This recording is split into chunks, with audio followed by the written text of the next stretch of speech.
If you do go on to enjoy today's video, do me a favour and hit that like button and of course subscribe to the channel for more daily content. Save up to 14% on coins and get an extra 5% off when you use the code TVM at checkout. Offer ends 1st of January. There are also chances to win free FUT21 coins over at u7buy.com. Link down below. What is going on, guys? TVM here. Welcome back to a player review. Bit of a novelty on this channel these days because, I mean, there's been a fair few things we could have reviewed, I guess, but nothing that's really taken my fancy.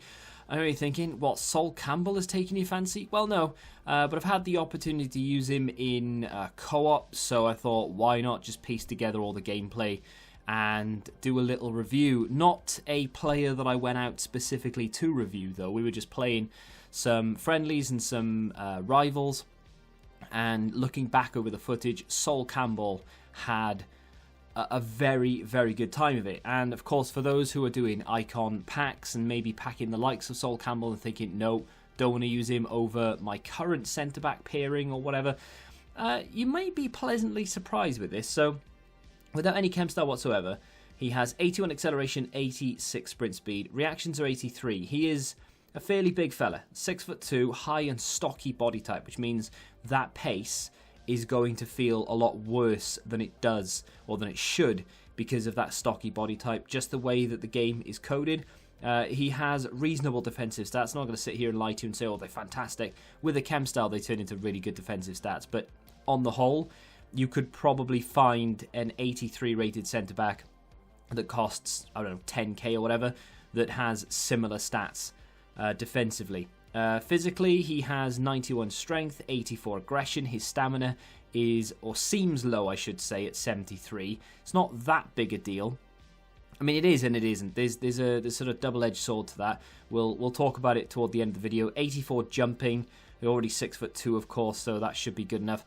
Chem style, I mean, the obvious is a shadow, of course, because you want to try and get as much pace into him as possible. 91 acceleration, 96 sprint speed with a shadow, and his defensive stats then are all in the 90s, and of course he already has 91 strength.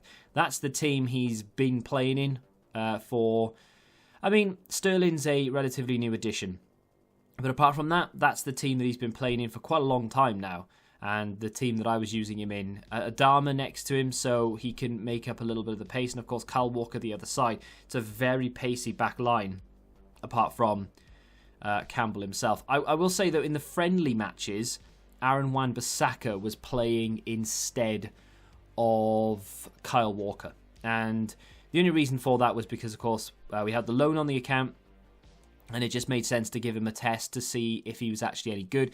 And yeah, Aaron Wan-Bissaka is decent. I don't know if you can expect a review from me at any point.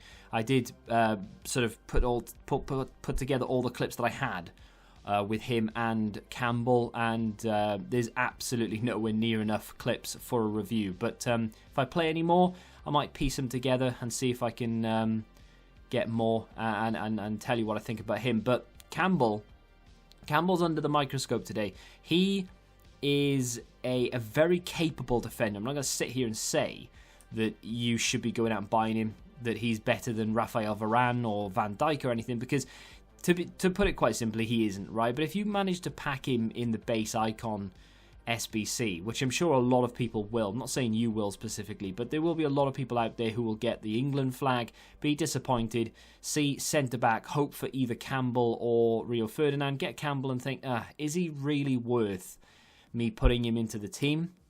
Is it a good icon to get?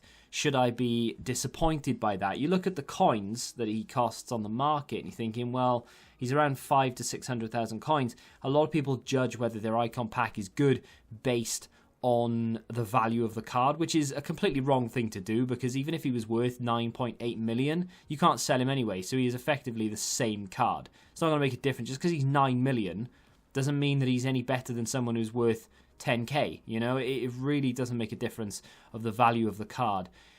Is he any good in game?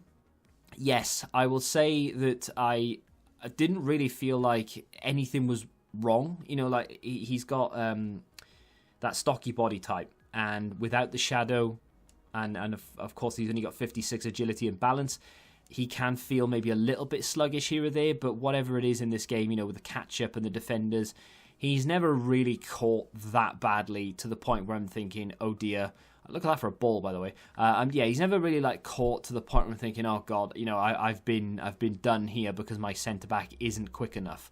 Or if I had Varane, if I had Gomez, if I had Van Dijk or whatever, I wouldn't have been caught there. Like, I don't really think that, especially when you've got pacey defenders next to him, because they can pick up any slack that Campbell, you know, sort of has. And not that he does really have any to speak of, but very good on the slide tackle. I'm actually a massive fan of slide tackling in, as you can see, a massive fan of slide tackling in sort of last-ditch situations. If you do it outside the penalty area, chances are you're not going to incur, well, you definitely won't incur a penalty, but you know what I mean? There's a lot less risk involved than doing it inside the area. If you breathe on them inside the area, you could give away a penalty. But slide tackling in the centre of the park is definitely something that's a little bit, not broken necessarily, but you don't really get penalised for it. If you do make a mistake, the referee tends to let it go. So with that in mind, and Campbell having excellent slide tackling, especially with a shadow, he is 99, very capable. He's strong, he's quick enough. That for a finish from Cruyff, sensational on his left foot. I think he's just a really good all-round defender with very minimal sort of negative points. However, there are definitely some negative points. First of which, agility. He doesn't feel very mobile at all, and that combined with stocky body type can make him feel a lot slower than he is, which may make you think, oh, he's going to get caught in behind a lot. But depends on what sort of depth you're playing, I guess. We were on between 5 and 6, you know, variant sort of between those two. And he, like I said, was never, maybe caught once in the entire time. But, I mean, that's just like once in a blue moon. And that's if you're playing against someone like Adama Traore in the latter stages of the game. And I don't really think it matters then who you have in defence. They're always going to get caught. Because if you're in the latter stages and Adama Traore's freeze card comes on as a sub, I mean, unless you have your very own Adama to sort of combat that card, you can't really stop him. You know, it's one of those where you're just going to have to either drop your line or just be really vigilant and track everything that happens. That brings us to the final point, stamina versus speed. So what does that mean? Well, he's only got 73 stamina, which for a centre-back is fine, but when you compare, or not compare it, but when you take into consideration that you are going to be sprinting an awful lot with Campbell, because he doesn't feel naturally quick, you are going to be sprinting constantly.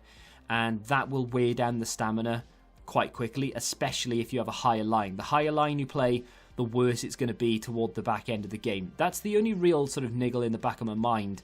Can he cope with a full 90 if you play a high line? And it depends on who your opponent has. There's a lot of defining factors here. But, I mean, all in all, if you pack him in the Icon SBC, unless you have Van Dijk and Raphael Varane, I think you've got your new centre-back for the time being. Even if you do have those, you could use him every now and again if you really wanted to. I like him. Is he really worth going out and spending 600k on him? That's where the value for coins is quite low, because I just don't really see the value in 500 to 600,000 coins for this card. It's good, but you can pick up Joe Gomez, who is not as good, but not far off, that's for damn sure, for a damn sight less. You know, one of those sort of icon factors. He's expensive because he's an icon.